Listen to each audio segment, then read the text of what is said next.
Pumunta ang Kapitan General sa Buso-Buso upang mangaso kasama ang banda ng musiko. Ngunit wala itong nahuli kaya ipinag-utos din na bumalik sa Los Baños. Mga padre, ano po ang iyong itataya? Ano bang matataya namin? Ang mga kapitan general ay maaaring tumaya sa maibigan. Paano naman kami mga pare? Kayo ay magbabayad ng pagkawanggawa, panalangin at kabaitan. Alam mo ang kabait ng taglay ng bawat isa. Ipinagbibili sa isa, ipinagbibili sa iba. Kung sa gayoy, sa halip na magbayad ng kwalta, lilimutin ng 5 araw ang karalitan, ang kababaang loob, pagkamasunurin at iba pa. Isang maliit na bagay. Ano naman mapapala sa inyo? Malaki, nais ko'y lipuin ang lahat ng may masamahang budhi. Mapangahas dahil bukod sa laktaw ng mga kapangyarihan. Ang kahilingan ay kahinala. Isang anyo ng paghihimagsik at pag-aalsa. Nagkaroon ng talakayan at pagtatalo tungkol dito ang mga praile at si Simon.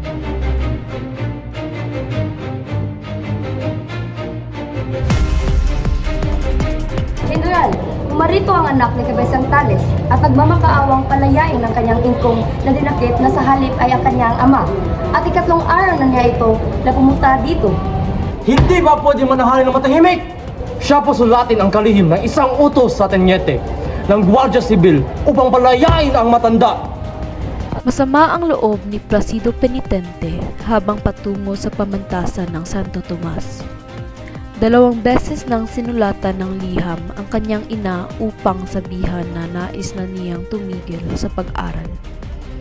Ngunit, sinabi nitong magtiis pa ng konti dahil malapit na itong magtapos. Uy, Placido, pag-ayaw ka bang mabuti ng bakasyon? Ewan, ikaw? Masayang masaya, may nakita kong mga magandang bagay. Teka, ano ba nangyari ng nakarang araw? Sa klase ng pisika, sinabi ng propesor na 12 araw nang hindi pumasok si Placido. Ngunit hindi makapaniwala si Basilio at ininsulto siya ng padre. Tama na, Padre.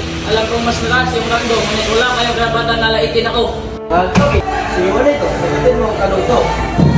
Mabago ba ang nasa harapan? Okay, makahayop mo. Ikaw ba galing na taga-bulong? Ano ang pangalan mo? Placido po.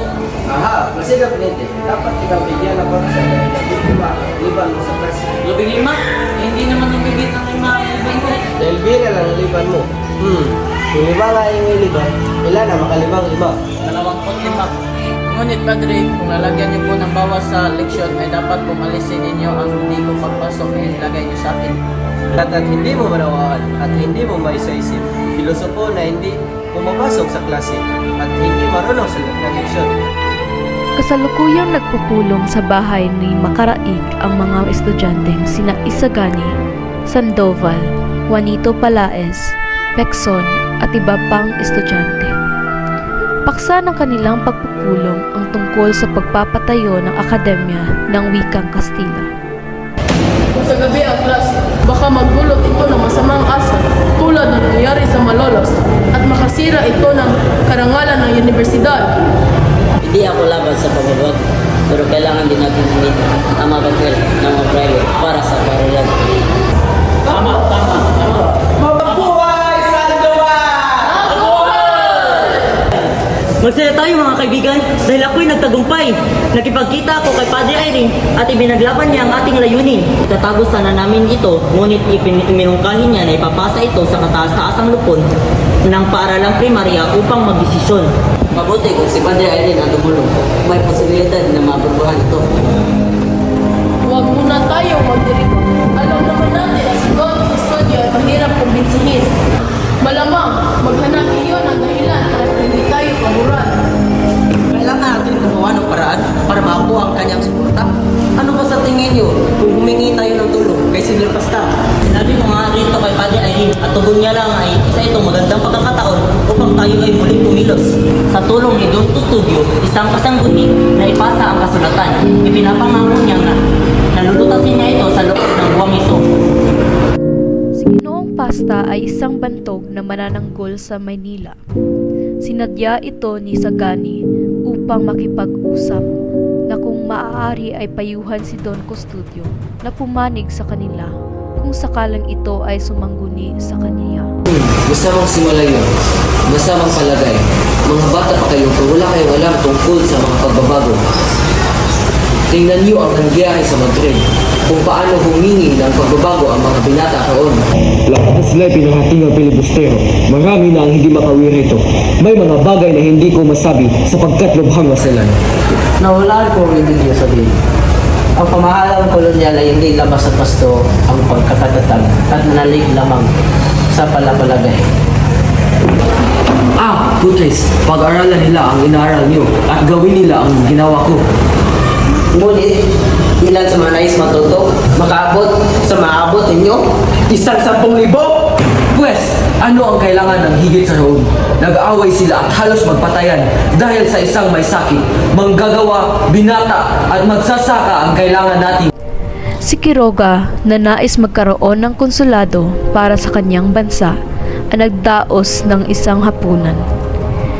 Tinaluhan ito ng mga tanyag na panauhin tulad ng mga mangangalakal, praile, militar at mga kawani na pamahalaan ng mga suki o ninong niya.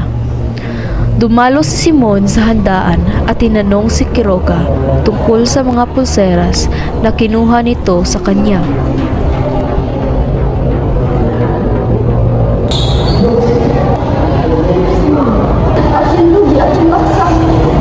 Anong nalugi kayo at bumagsak, Quiroga? Ganun pala'y anong kay rami ng botelya ng tsampan at palaunan. Ipinaliwanag ng Chinoy ang dahilan ng kanyang kalungkutan. Ayon sa kanya, ibinigay niya ang 3 pulseras sa isang maganda at kaakit-akit na babaeng kaibigan ng isang makapangyarihang lalaki. Inilahad din niya ang mga pautang na hindi pa binabayaran. Putris, kailangan ko ng pera.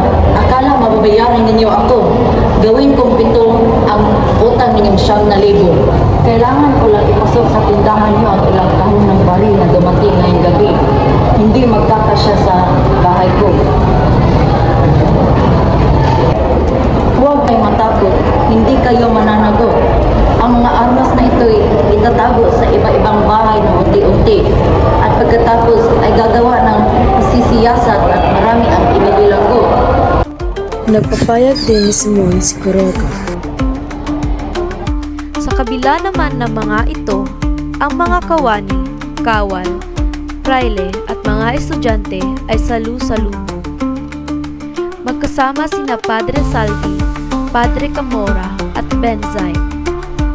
Habang nasa kalye, tila nasa langit si Padre Camora dahil libang na pinagmamasdan ang mga magagandang dalaga. Ang ganda, kay ganda ng aking nasilayan. Ngunit, ang kasintahan pa niya ay aking kagalit na estudyante. Sayang naman, hindi siya tagabayan ko. Benzaib, nandito ka pala. Tara, samahan mo kami maglakbay. Napadaan sila sa tindahan na nagbebenta ng mga tau-tauhang yari sa kahoy. Marami sa mga inukit ay anyong pari, katulad ni Padre Irene. Nang makakita sila ng kamukha ni Simon, ay naaalala nila ito at hinanap. Asan na si Simon? Dapat niyang bilhin itong hawig niya. Hindi na! Napakakuripot na ng tao yan. Natatakot nga siya na siya ang pagbayarin sa tanggalan ni Mr. Lee. Hindi, nangamba na baka magigit siya. Nahulaan na matutuklasan niya ang lihim sa kanyang kababayan si Mr. Lee. Kaya't nagmamangan na. Sa tanghalan ay malugod na sinalubong ni Mr. Leeds ang mga manonood, kabilang ang mga praile at mga kasama nito. Mga kaginoan, isa'y dumala ako sa pyramid ni Khufu. Ika-4 na lipi ng mga paraon.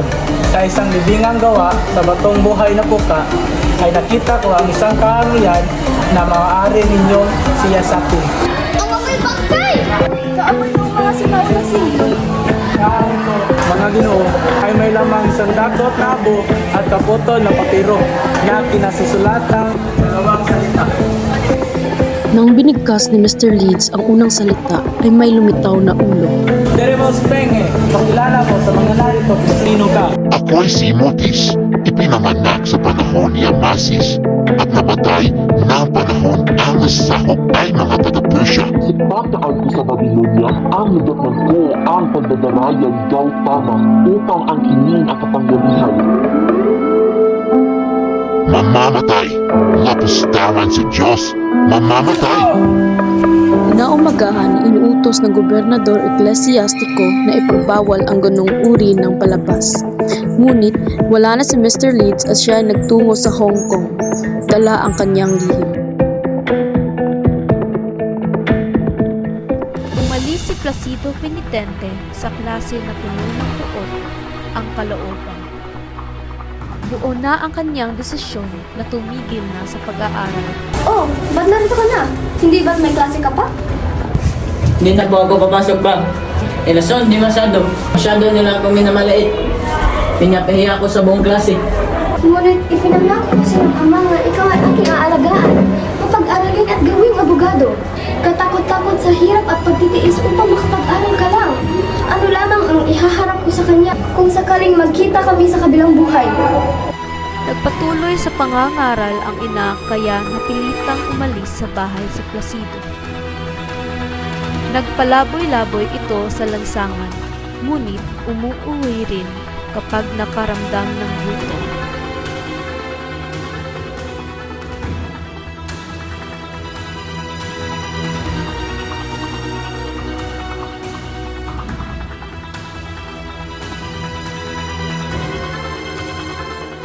Pag-uwi ay naroon pa rin ang ina nito.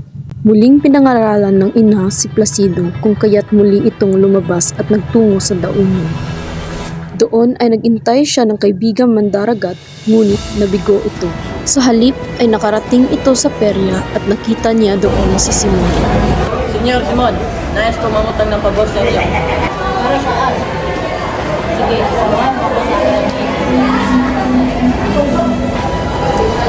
Kanilang paglalakbay ay nakasalubong nila sina Isagani, Paulita Gomez at Juanito Palacios.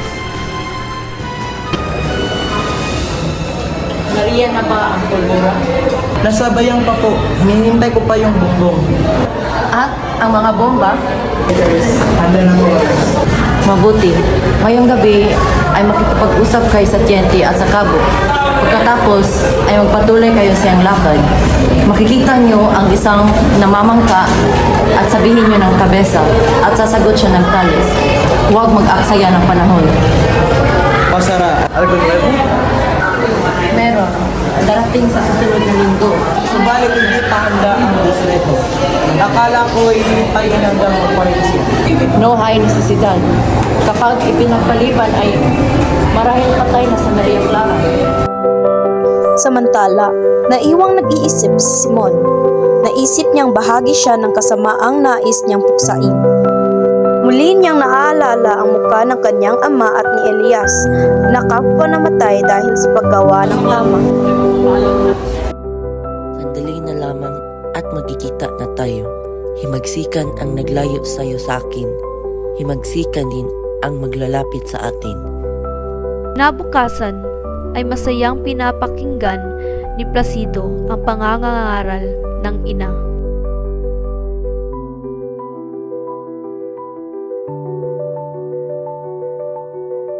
Tay, ako na ipapasok na. Wala elemento.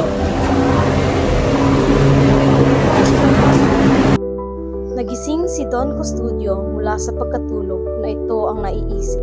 Kailangan ko malutasan ang pagpipinta na ito. Hindi maaaring magsawalang bahala ang mga kabataan. Sa akin nakasalalay ang kalutasan sa suliranin sa Akademya ng Wikang Kastila. Ako nga pala si Don Custodio de Salazar y Sanchez de Monterredondo. Ginamit niya ang pera ng kanyang asawa upang mapalago ang negosyo. Marami rin ang posisyon na kanyang inupuan sa kabila ng kakulangan sa kaalaman. Nang siya'y magkasakit sa atay, Aray! Pinayuhan siya ng kaniyang doktor na magpagamot sa Espanya. hangad niya ring ipakita ang sa kanyang mga kababayan ang natamo niya sa Pilipinas. Ngunit Walang pumapansin sa kanya at binagsak niya ang mga kagamitang kanyang nakikita. Ang mga Indio ay pinanganak upang sumunod, hindi para magutos. Mahal ko sila, subalit hindi dapat ipakita o purihin. Sapagkat magiging maramdamin sila na maaaring ikasawi nila. Yan ang sikreto sa matagumpay na pamamahala. Puri ka, Sa wakas, natagpuan ko na din ang kalutasan. yari na ang aking pasya. Nang gabing iyon ay may malaking palabas sa Teatro de Variedades. Sa kauna-unahang pagkakataon, ang samahan ng operatang Pranses sa pamamahala ni Maître ay magtatanghal ng Le Cloche de Corneville. Ikapito at kalahati pa lamang ng gabi ay wala nang makukuhang upuan. Kahit para kay Padre Salvi na nagnanais manood at napakahaba ng pila sa dami ng tao, sa takilya'y may awayan at tungayawan.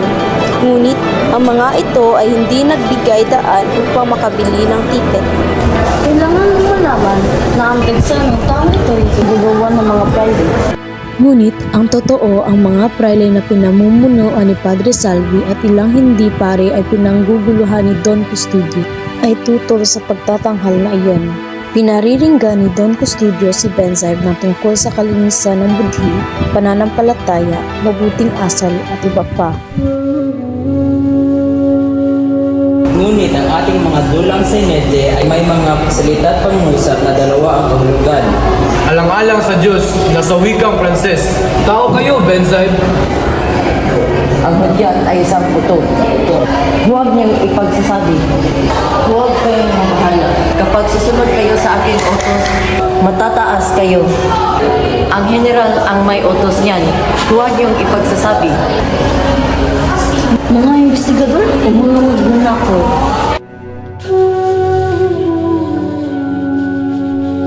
Ano ba yan? Malapit ng kalahati ng siyam na gabi at wala pa rin si Kapitan General. Galit ba ang general at mga praile? Bakit hindi siya magpakita? Kakainip! Gusto ko na makikita ng mga magagandang dilag. Andito na si Kapitan General! Nang dumating ang Kapitan General ay siyang nagsimula ang palabas.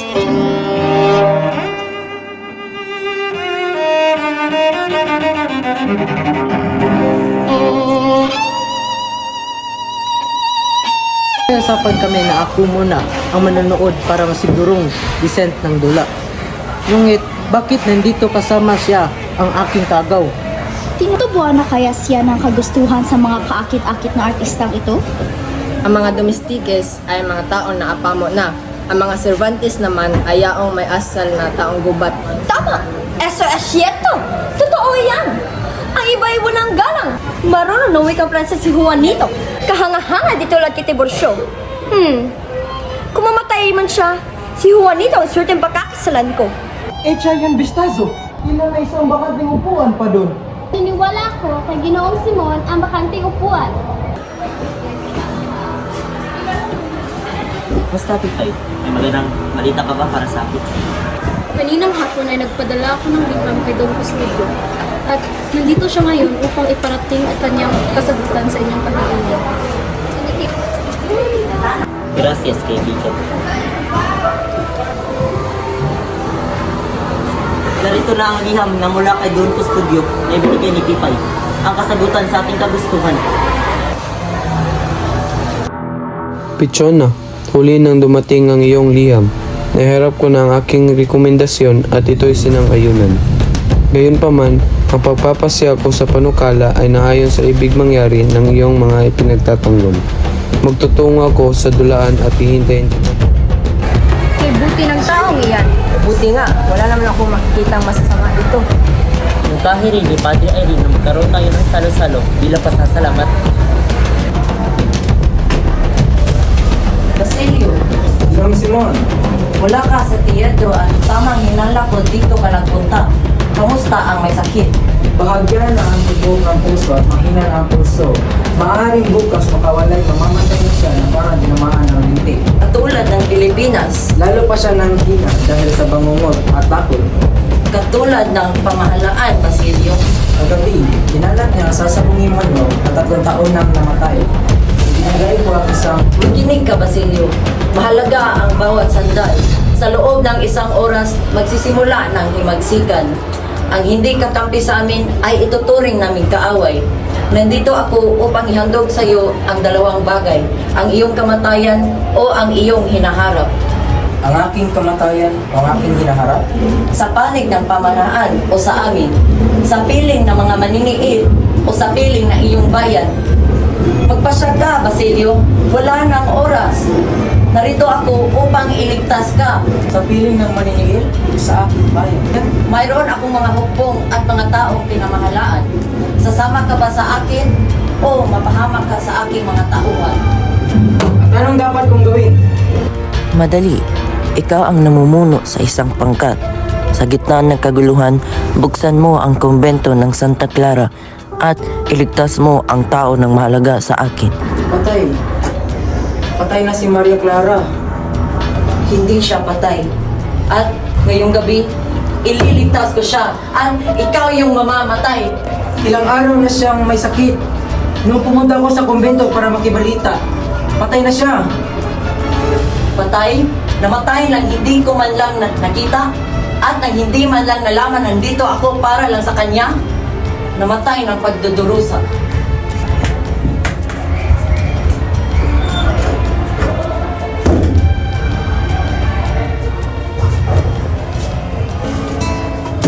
Ang dalaga ay kasing ganda ng isang pangarap, dalisay at walang kamalayan sa lakad ng kamunduhan. Pinalaki siya sa gitna ng pagmamahal sa pangarap at pag-asa. Ang lalaki itinaboy ng sawing kapalaran na maglagalag sa buong daigdig. Natangay siya ng ipo-ipong dugo at luha. Nagasik siya ng kasamaan at pinasigla ang masasamang bisyo. Habang ang babae ay naglaho sa mahiwagang klostro, sa akalang kapayapaan ang dala nito. Ngunit pagtitiis ang kanyang natagpuan. Pumasok siya ng walang bahid ng dungis at namatay roon tulad ng isang lagas na bulaklak. Kinabukasan, sabik na naghintay si Isagani kay Paulita Gomez sa Paseo de Maria Cristina. Palubog na ang araw, ngunit wala pa rin siya. Nawawalan na siya ng pag-asa nang marinig niya ang papalapit ng mga yabag.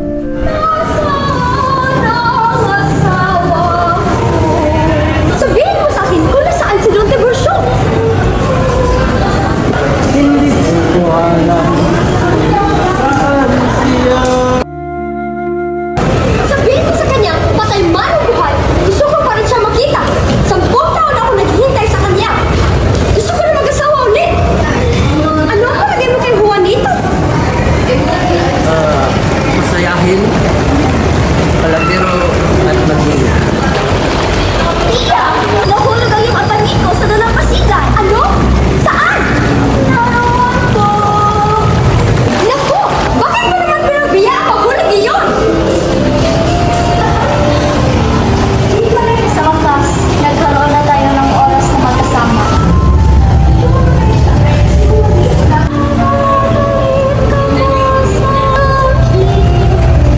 Dahil ba kay Juanito, ang tiyak ko lang ang nagusto sa kanya. At ikaw naman, kung kanina mo binabaling ang iyong tingin, ning hindi mo nga ako pinansin pagkatapos ng palabas. Tinitingnan mo ang kabundakan. Naramdaman ko ang kalayaan.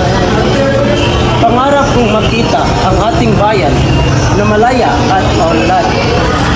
Pangarap, sabi ni Tia Torina, kailanman hindi mahahamog sa paghabos-habos ang bayang ito. Dahil isa siyang anghel, hindi siya mabuhay nang walang nalitin. Paano kung walang mangyayari sa inyo ang pinaglalaban? Pakinggan mo ako, Paulina. Alam mo kung gaano kita sumahal. Kung walang mangyari at mamatay ako sa aking paniniwala, mamatay akong maligaya, may naglaban ang karapatan ng inang bayan. Paulina! Kailangan na natin umuwi! Gabi na! Isagani! Sabay sila sa amin.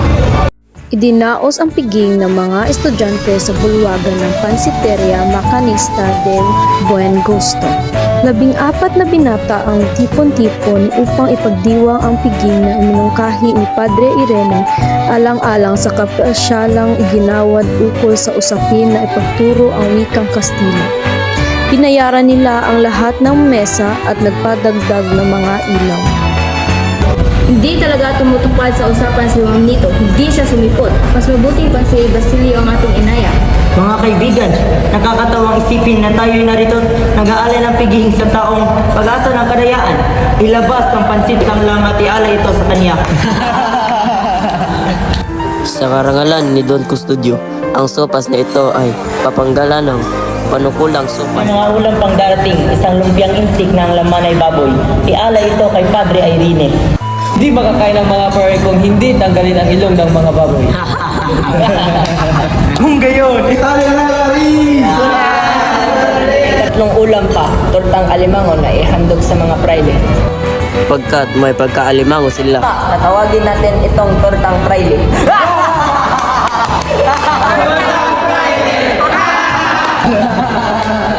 Un poco de respeto, señores. Apat na ulam ay isang pansit na mula sa bayan at pamahalaan. Huwag kayong maingay, may tenga ang mga padre.